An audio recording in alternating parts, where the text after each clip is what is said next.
You, John Fitzgerald Kennedy, do solemnly swear. I, John Fitzgerald Kennedy, do solemnly swear. That you will faithfully execute the office of President of the United States. That I will faithfully execute the office of President of the United States. And will, to the best of your ability.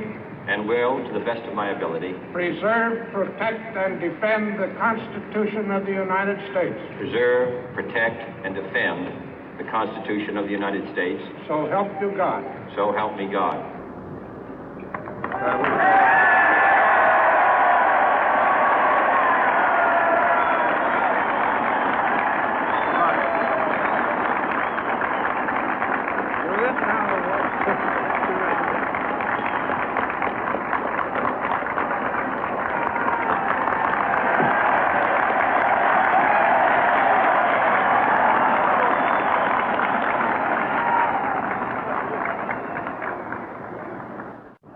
Vice President Johnson, Mr. Speaker, Mr. Chief Justice, President Eisenhower, Vice President Nixon, President Truman, Reverend clergy, fellow citizens.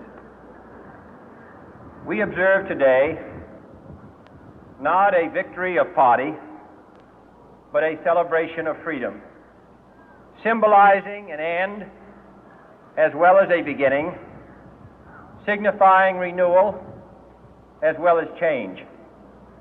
For I have sworn before you and Almighty God the same solemn oath our forebears prescribed nearly a century and 3/4 ago. The world is very different now, for man holds in his mortal hands the power to abolish all forms of human poverty and all forms of human life. And yet the same revolutionary beliefs for which our forebears fought are still at issue around the globe. The belief that the rights of man come not from the generosity of the state, but from the hand of God. We dare not forget today that we are the heirs of that first revolution. Let the word go forth from this time and place to friend and foe alike that the torch has been passed to a new generation of Americans born in this century, tempered by war, disciplined by a hard and bitter peace, proud of our ancient heritage, and unwilling to witness or permit the slow undoing of those human rights to which this nation has always been committed and to which we are committed today at home and around the world.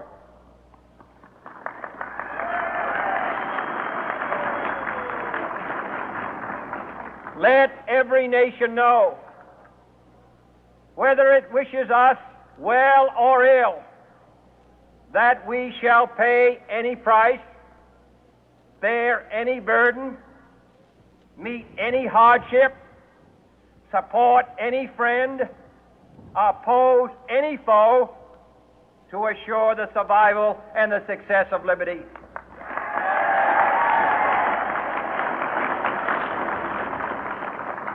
This much we pledge and more. To those old allies whose cultural and spiritual origins we share, we pledge the loyalty of faithful friends. United, there is little we cannot do in a host of cooperative ventures. Divided, there is little we can do, for we dare not meet a powerful challenge at odds and split asunder. To those new states whom we welcome to the ranks of the free, we pledge our word that one form of colonial control shall not have passed away, merely to be replaced by a far more iron tyranny.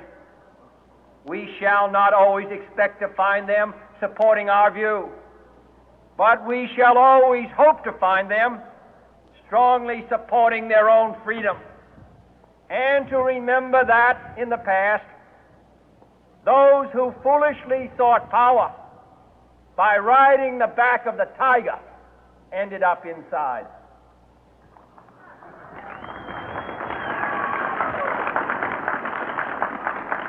To those people in the huts and villages of half the globe struggling to break the bonds of mass misery, we pledge our best efforts to help them help themselves for whatever period is required, not because the communists may be doing it, not because we seek their votes, but because it is right.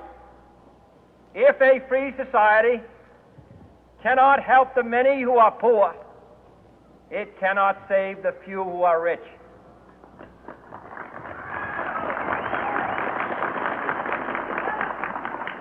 To our sister republics south of our border, we offer a special pledge to convert our good words into good deeds, in a new alliance for progress, to assist free men and free governments in casting off the chains of poverty.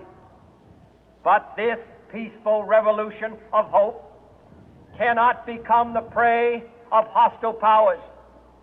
Let all our neighbors know that we shall join with them to oppose aggression or subversion anywhere in the Americas.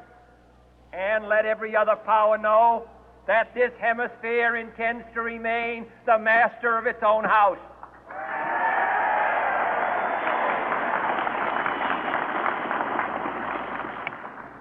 To that World Assembly of Sovereign States, the United Nations, our last best hope, in an age where the instruments of war have far outpaced the instruments of peace, we renew our pledge of support to prevent it from becoming merely a forum for invective, to strengthen its shield of the new and the weak, and to enlarge the area in which its writ may run. Finally, to those nations who would make themselves our adversary, we offer not a pledge, but a request that both sides begin anew the quest for peace. Before the dark powers of destruction, unleashed by science, engulf all humanity in planned or accidental self-destruction, we dare not tempt them with weakness, for only when our arms are sufficient beyond doubt can we be certain beyond doubt that they will never be employed.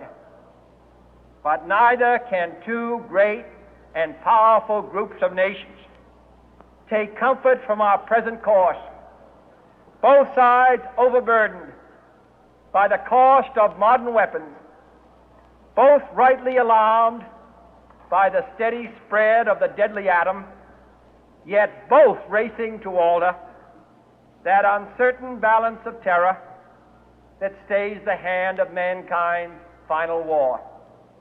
So let us begin anew, remembering on both sides that civility is not a sign of weakness, and sincerity is always subject to proof. Let us never negotiate out of fear, but let us never fear to negotiate.